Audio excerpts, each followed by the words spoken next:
So today's speakers, we are going to have Kayla Watson. Kayla is a system reliability engineer at Amazon Prime Air and a member of the executive team of the Brooke Owens Fellowship.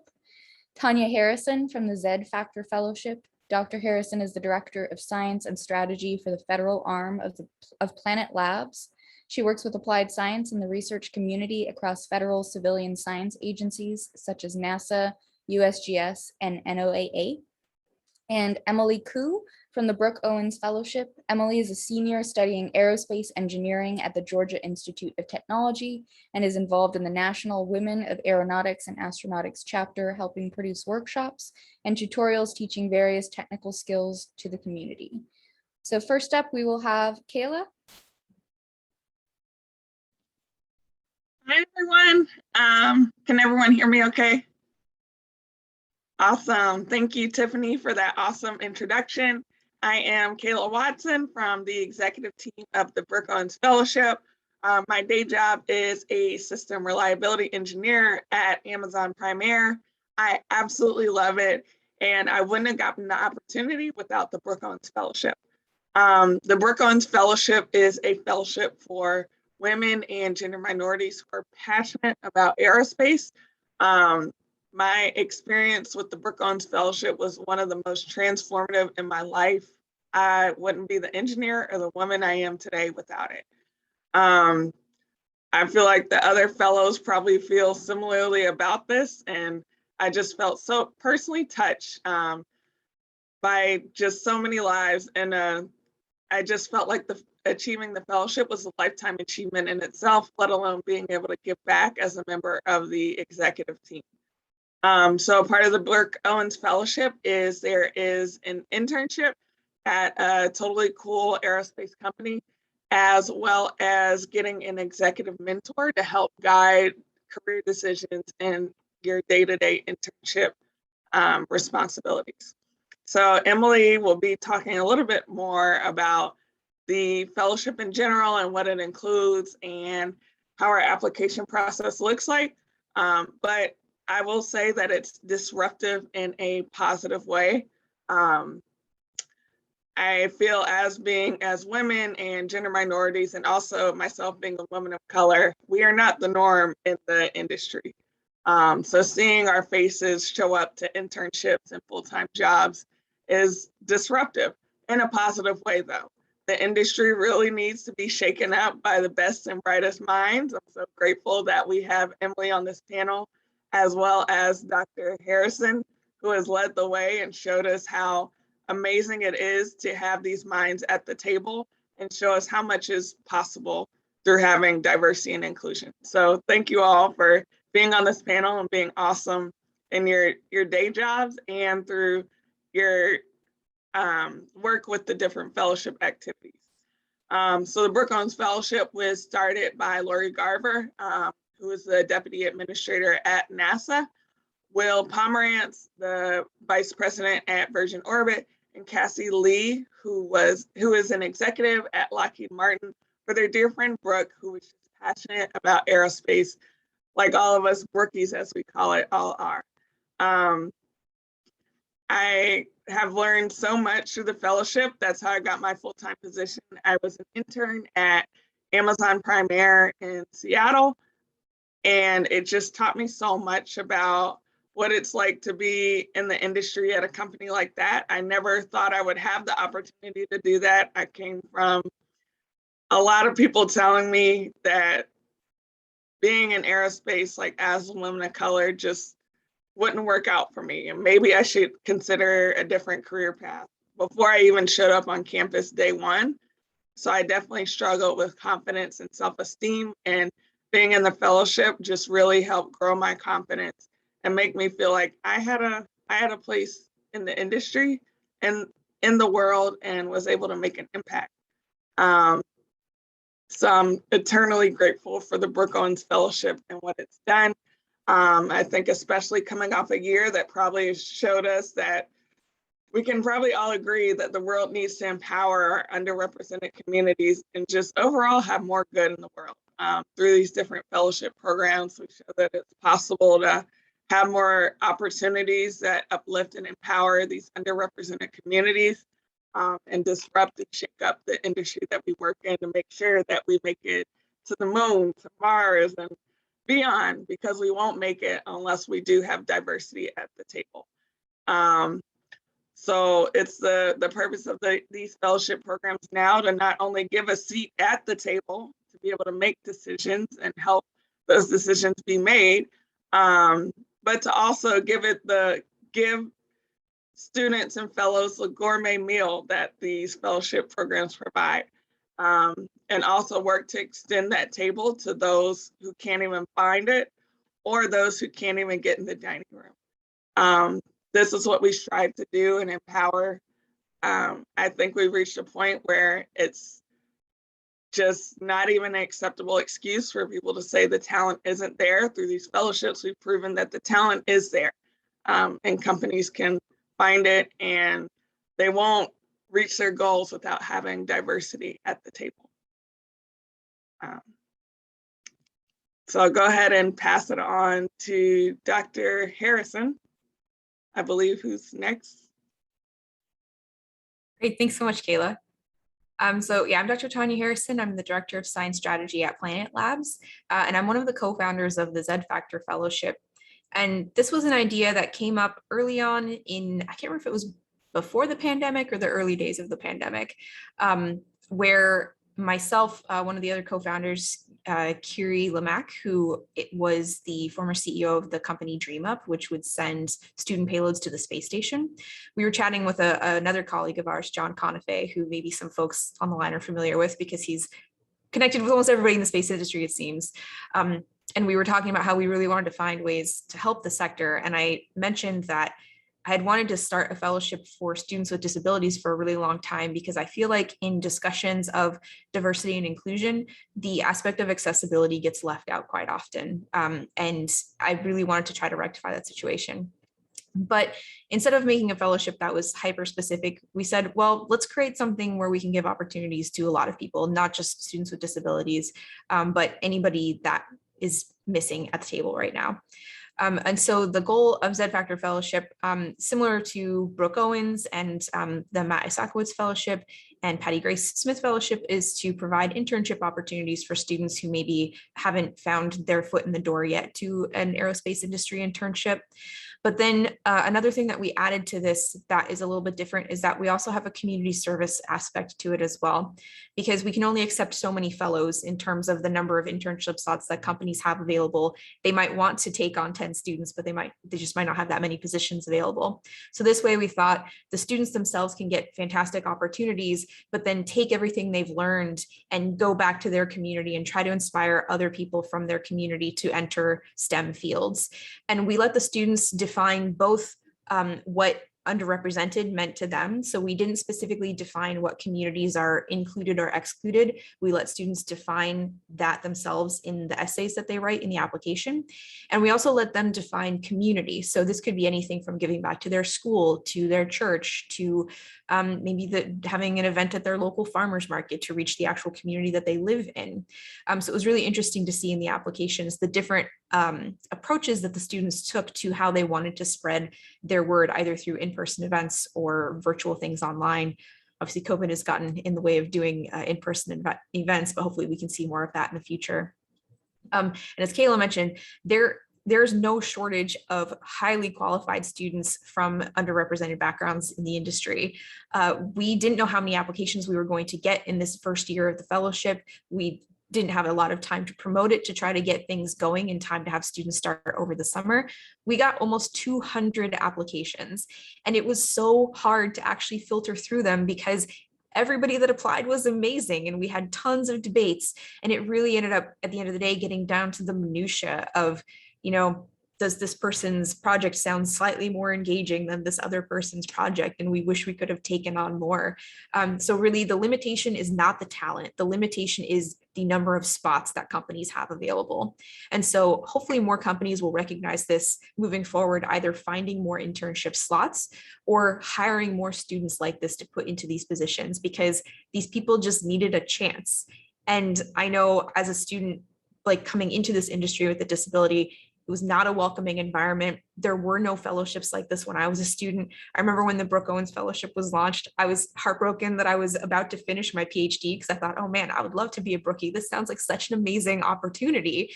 And that opportunity wasn't there before. And now we have multiple fellowships like this in the US. There's now the Zenith Fellowship in Canada, which is trying to do something similar up there. And so it's so wonderful to see that there's all these avenues opening up for students. And hopefully we're going to see this wave of change. I think going to conferences now, this is going to make me sound really old. My very first space conference was in 2007. And I did feel very alone. It was mostly old white men, and then a handful of maybe, young women, certainly not many other people with disabilities, certainly not very many people that were like overtly LGBTQ. I was not overtly LGBTQ at that point either. And now you go and there's this huge dichotomy at the conferences. You see the older men, but then you look at everybody under the age of maybe 35 or 40, and you can see the sea of change coming up. There's way more women, there's way more people of color. We're seeing people with facial piercings and tattoos and pink hair, and like we're allowed to be ourselves now, which wasn't necessarily a thing even just 10, 15 years ago. And that makes me so, so positive for the future. And fellowships like this, I think, are going to make a huge difference there.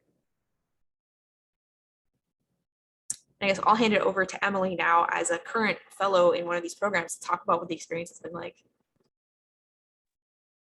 Yeah, thank you so much, Dr. Harrison. That was awesome. I'm gonna go ahead and share a couple of slides just so I can paint a better picture of what Brooke Owens, the Brooke Owens Fellowship does. There we are.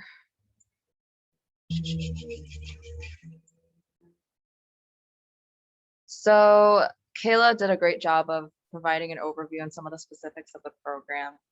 It was created to honor John Brooke Owens and designed to boost females and gender minorities in the aerospace field by matching them with two mentors and also a paid internship that will help them along their career. And Brooke, she was really a beloved friend and colleague to many in the aerospace industry. And even though I didn't know her personally, just being through the program and hearing the stories and hearing all the brilliant things that she's done and she's done for the community, it's been really inspiring. And it's been like, it's emotional and it's inspiring to hear stories about her and to learn about her. She worked for NASA's Johnson Space Center, X Prize, the federal, the FAA, and the White House Office of Management and Budget. And she is truly dearly missed. And I'm really honored to be a part of this program that is designed to honor her memory and her mission and to carry that forward. So the fellowship matches you, it helps with professionals, mentors, and professionals through the program. And this is actually a large part of it. The networking aspect and being connected to so many people in the industry is something that is truly life-changing for a lot of people, especially. And so we have a summit that goes on every year. It's a multi-day conference in which you meet fellows, mentors, and friends of the program, virtually or in person. We're hoping next year will be an in-person summit. Last year and 2 years before it was virtual. We have grand challenge events where we're given a prompt and some kind of technical prompt, some kind of really big idea generation prompt. And we spend the week of the summit coming up with a solution and presenting it for a panelist of subject matter experts. And that's really useful for learning about the different problems that aerospace is facing right now. We also have some roommate bonding and some amazing speakers come and speak to us. And also it helps with professional and personal growth.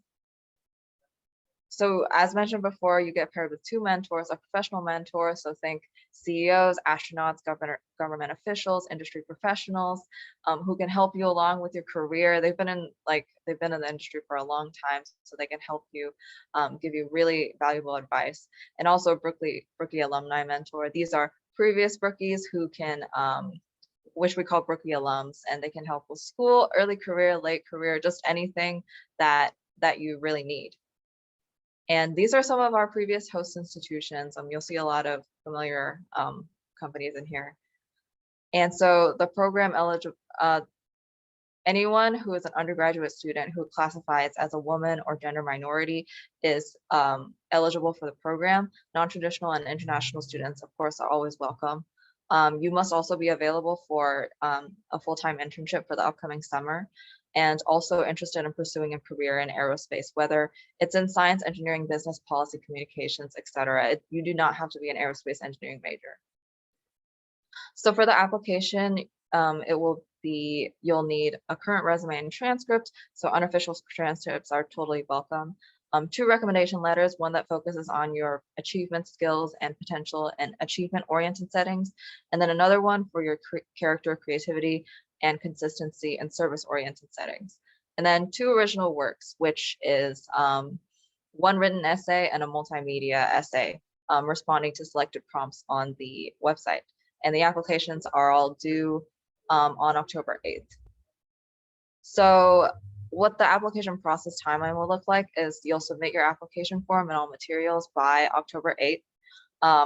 It'll get reviewed, and the semifinalists are selected by late October, early September, and semifinalist interviews are conducted with a founder or mentor on the phone, and then finalists are selected by early November. And then finalists are then matched with potential company hosts, and then host institutions interview the finalists, and then the feedback is given, and then the final match commences, where based on the feedback from the company host interviews, we select our brookies in December. So some of the common questions we get is, can you apply if you're a graduating senior? Yeah, you can absolutely apply. Do I need to be a US citizen or a permanent resident? This kind of depends on the host institutions, but if you're not a permanent resident, would definitely recommend looking into the host institutions that do actually accept non-US citizens.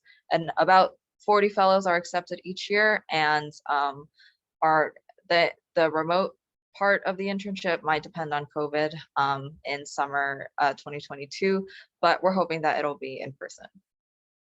Some general application tips is to start early, so definitely ask for recommendations now, and also be personal.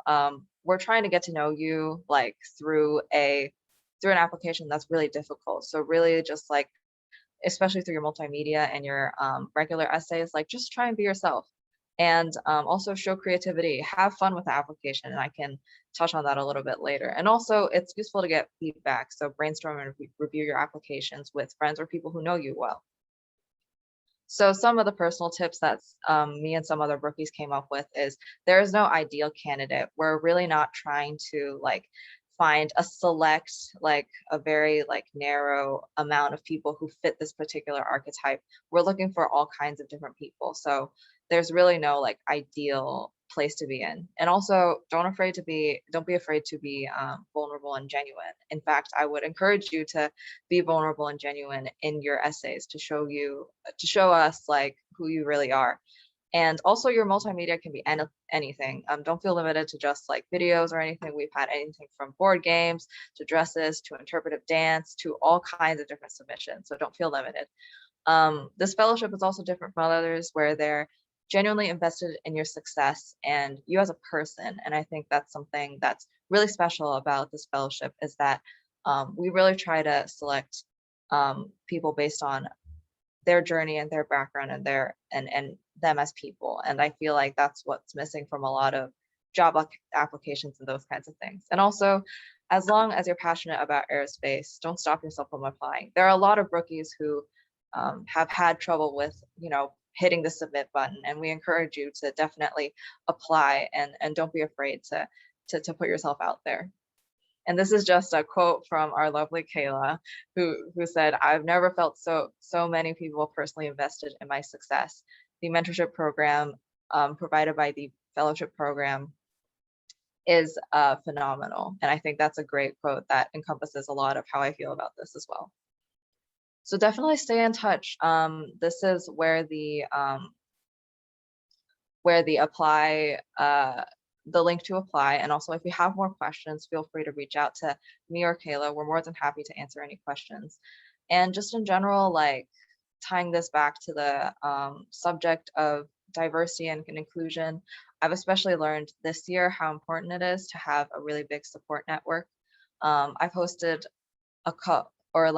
especially when I hosted this info session for Southeast United States, like it really made me enthusiastic for the future of aerospace, seeing so many bright, enthusiastic women and gender minorities like interested in making a difference. And even if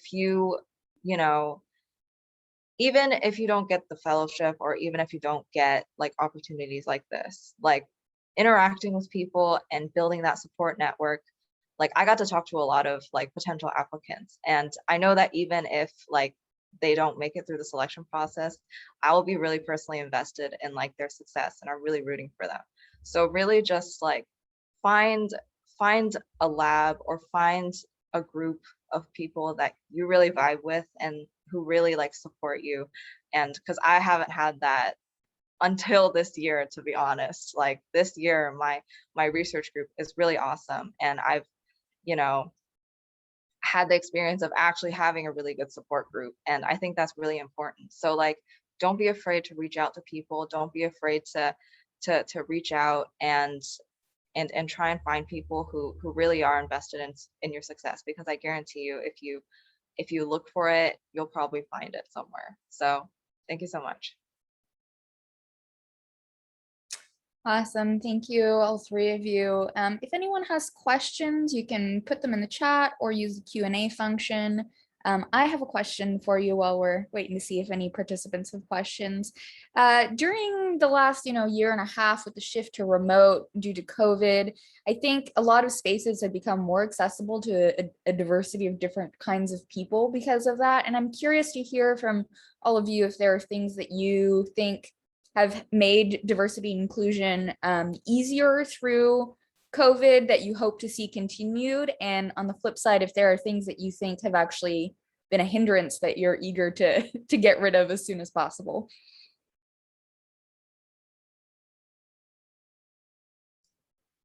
Open to any.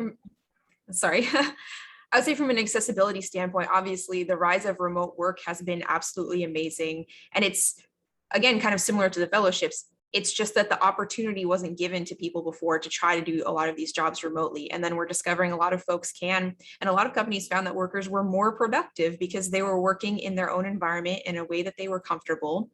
And another thing that what somebody pointed out actually in our ZED Summit earlier this summer, Eric Ingram, who is the CEO of a space company called Scout, he's in a wheelchair. He said, Zoom is the great equalizer because, from the chest up, we all look the same. I've had coworkers who had children during COVID and I never even knew they were pregnant because you couldn't see it. So, and we're all the same height on Zoom. So, everybody's just kind of the same. And it's really cool to see that. And I really hope that this remote work aspect really stays a thing, not just in companies like the tech sector, where it's been a little bit common for folks like maybe computer programmers, software folks to work remotely, but people like me. I did so much better health-wise working from home than going into the office every day. When we started reopening our offices, I asked my boss, I said, I'm way more productive and it's easier on my body to work from home. Can I keep working from home? And she said, of course. And that's not only something that's just a personal preference, but there are laws about accommodations. We're required to accommodate you. And that was also really refreshing to hear, because that is not the attitude that I have run into in a lot of previous settings. So I really hope that the idea of remote work and letting people work around the hours and conditions that work best for them, whether it's a disability or working around having to care for children or care for elderly parents, or whatever your situation might be that keeps you from working in that sort of typical 9-to-5 commuting to an office and whatnot. I hope we keep this mentality alive.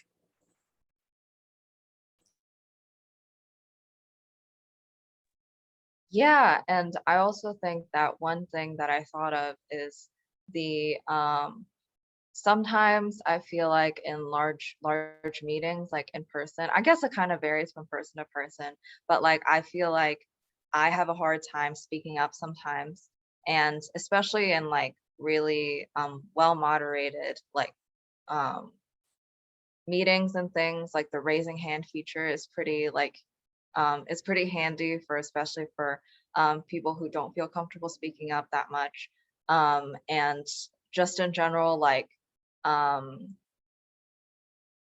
being able to like talk on the side with someone, like while a meeting is going on, like in case, for example, if you feel uncomfortable or if you have a thought that you wanted to express, you can directly reach out to people. I think that's also a very useful aspect of remote communications.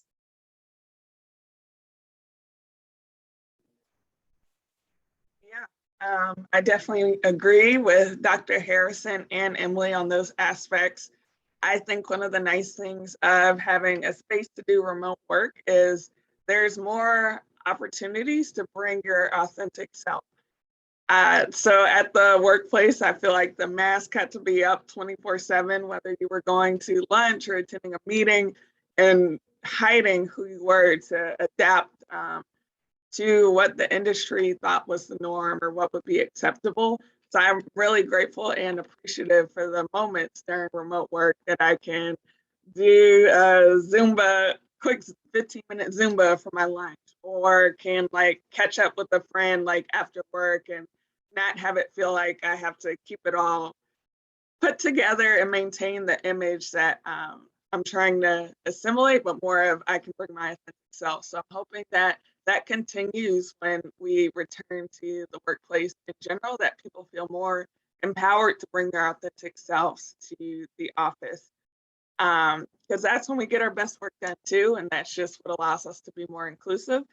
I think from an education standpoint, it's been a challenge, I think, for students, like Emily was saying, to learn on Zoom and such. But I think it's also the opportunity to introduce like a flipped classroom perspective, which I had the opportunity to do in my freshman engineering classes, in which the teachers lecture videos would be the homework for what you did at home and taking notes and trying to figure out the subject. And then in class is when you did the application piece of it, where you tried to do your MATLAB code or work stuff out in SolidWorks or do word problems, which allows you to ask questions about the application of the subject to the teacher in real time. I think this is just so important when we think about minority communities and how this year at home has probably stunted some of their educational growth just because they don't have the hands-on contact with the teacher to be able to help them with the application portion of academics or notice what's actually going on with how they're processing things. So I'm grateful for that opportunity, that we've thought a little more about how we can make spaces more inclusive for others.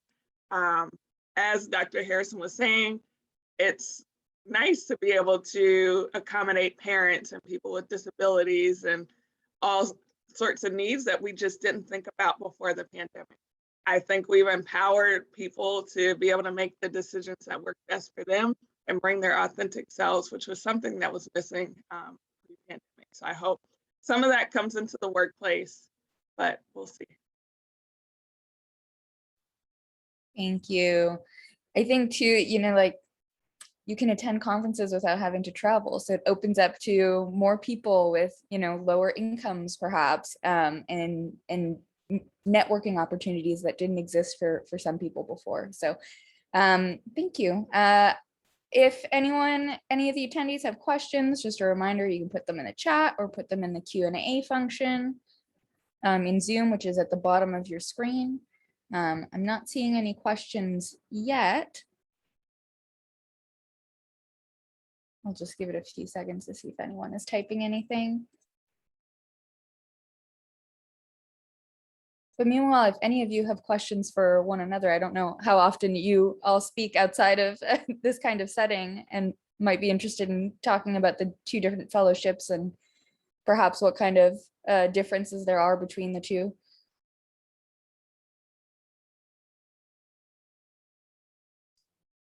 I guess, Kayla, since you've moved from being a fellow to being on the executive team, what perspective do you feel like that's given you that is different from the folks that actually founded the fellowship but weren't part of it? Oh, good question. Yes, I had the unique experience of being a Brookie as well as moving to the other side of the table and making decisions that impact the Brookie community, which is a unique role.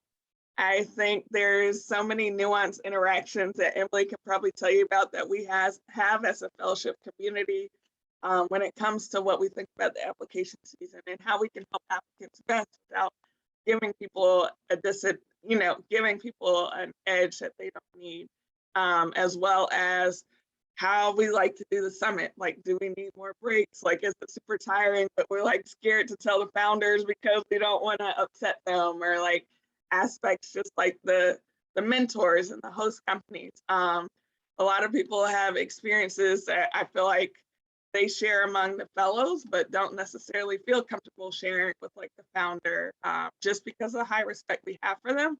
So I think it's nice to be able to introduce more feedback channels for people to speak up and let them know how their experience actually was and how we can help them more and what can enhance our programming.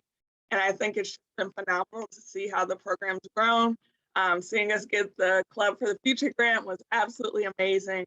And just seeing how much we can get accomplished and seeing like the Z Factor Fellowship and the Patty Gray Smith Fellowship and the Zenith Fellowship grow and be spun off has just been truly amazing to see.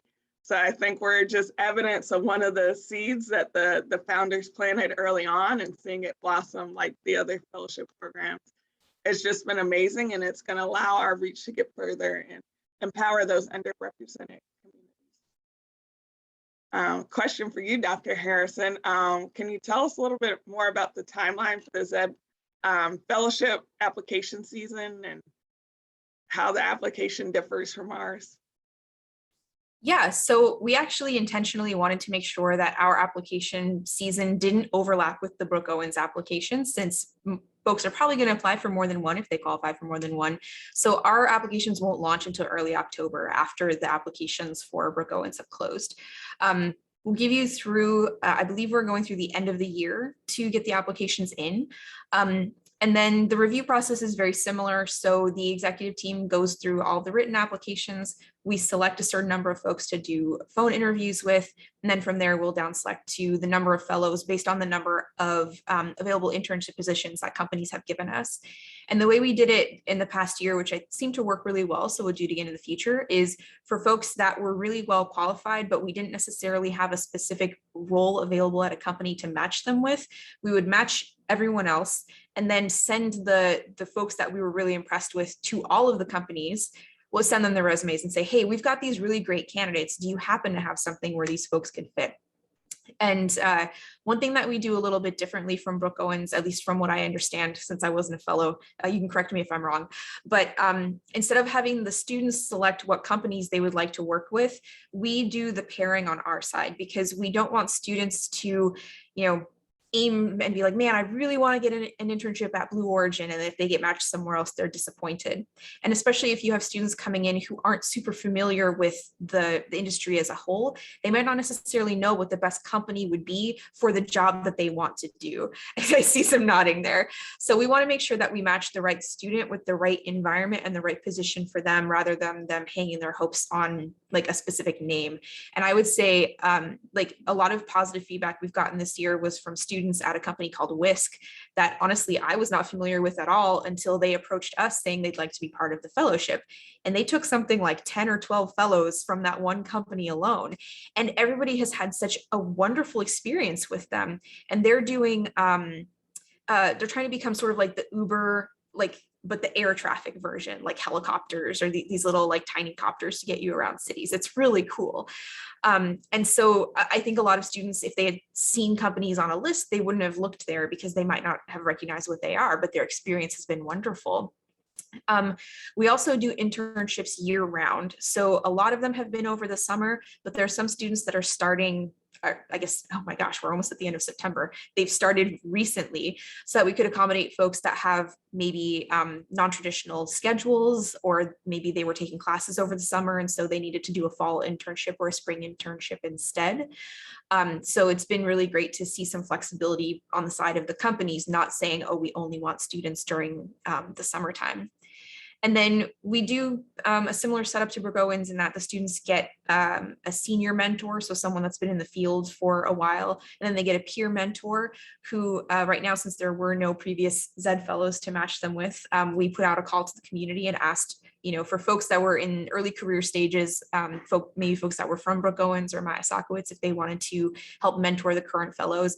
And we got an overwhelming response. So it's really great to see all the fellowships working together.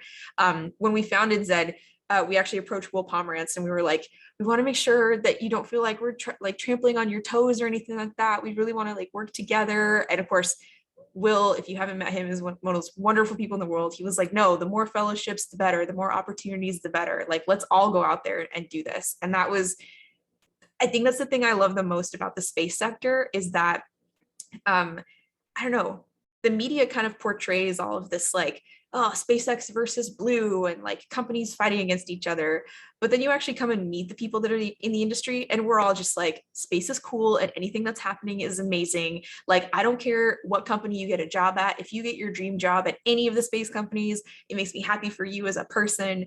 And so we all just kind of want that for everybody. We want to make the sector better as a whole. And so I think that's so refreshing compared to a lot of other fields maybe. And now I feel like I'm just rambling. So I apologize. But yeah, space is great. The space sector is great. We're all working together to make it a better place. And I think it's working, which is really, really amazing to see. Thank you. I mean, you don't have to apologize for rambling. We have plenty of time. So we've, given all of your experience with all of these fellowships, we've spoken a lot about, the sort of underrepresented candidate side. I'm curious to hear from all of you for companies and organizations who feel like they aren't doing well enough on the diversity and inclusion perspective. What are your tips that you would give them in terms of shifting their culture to attract and retain underrepresented talent more?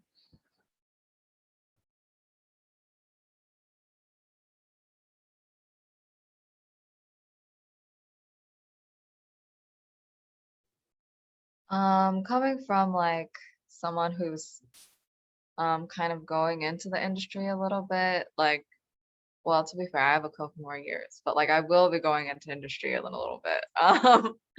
I think a large part of it is mentorship.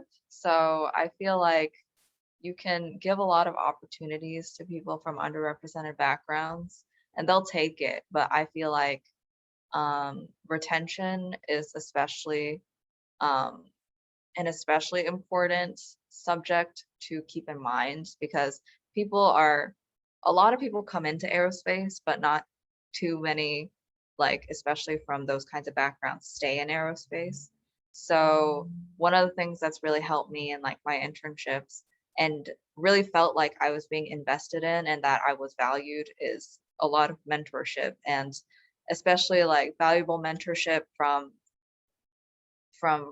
leadership, from coworkers, just an environment where everyone's happy to help and everyone's happy to grab a virtual coffee or just hang out and just talk, and even just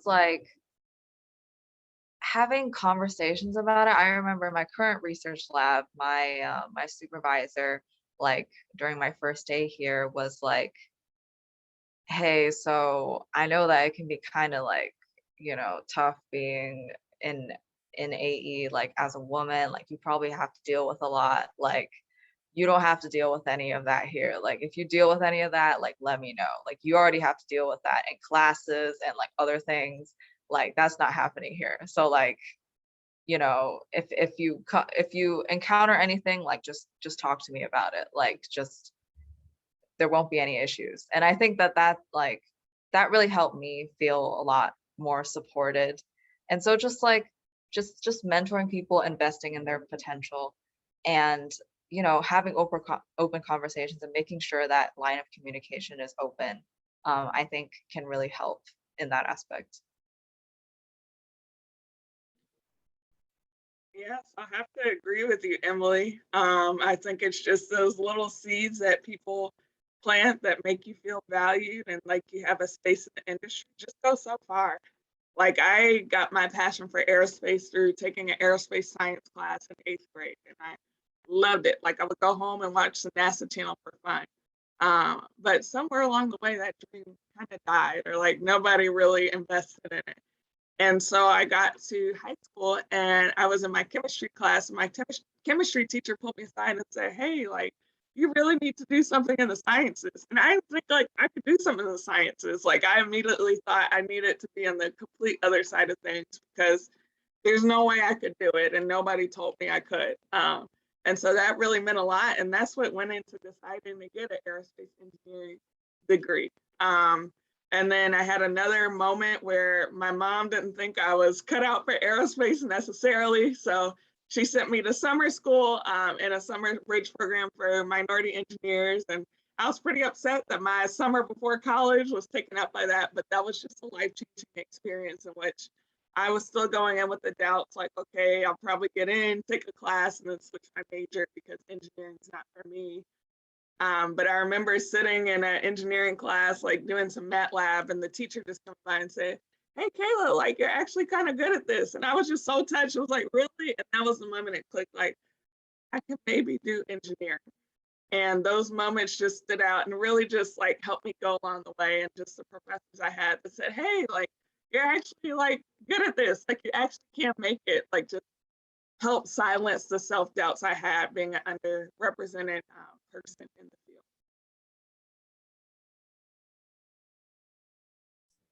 It sounds so simple, but I agree with Emily that communication is so important. And then on the company side, listening.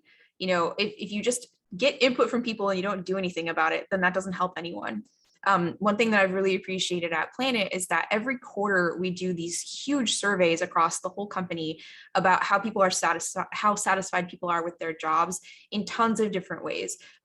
Diversity, room for advancement, company culture in general, and then they present the results of that to the whole company so we can see how things have changed over time, where we need to improve, areas where we've seen really great improvement.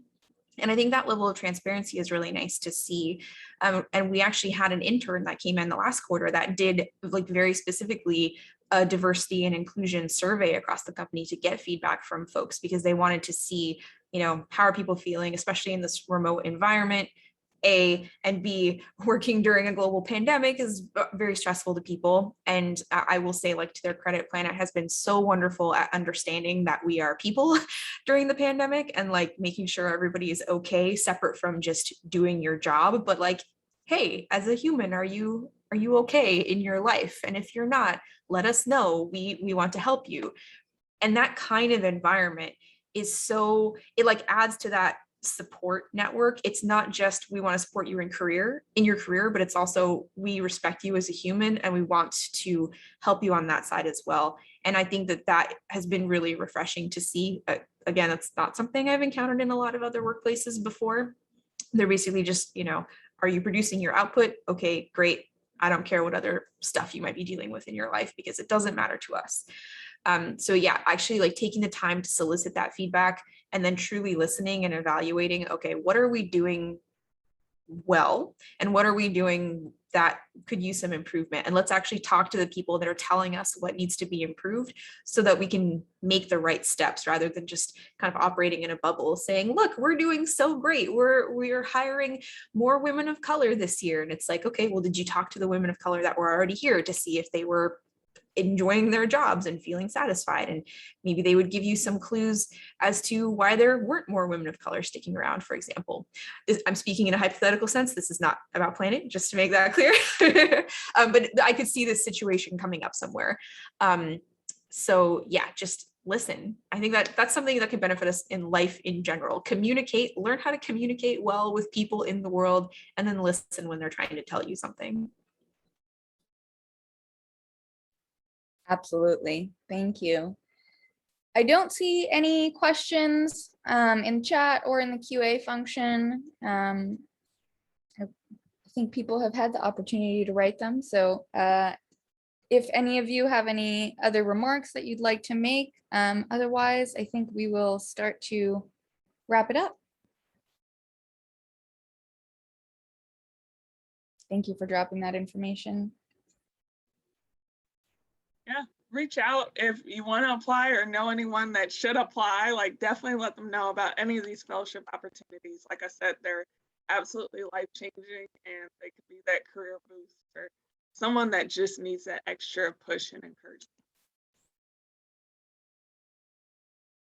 Yeah, and don't take yourself out of the running automatically by not applying in the first place. Like, the worst thing that can happen if you apply is that you don't get it. But the best thing that could happen is you become like one of these amazing women down here. At least you're down here on my screen. And it could change your life. So, you know, what's the harm in throwing your name in the ring? Could be amazing.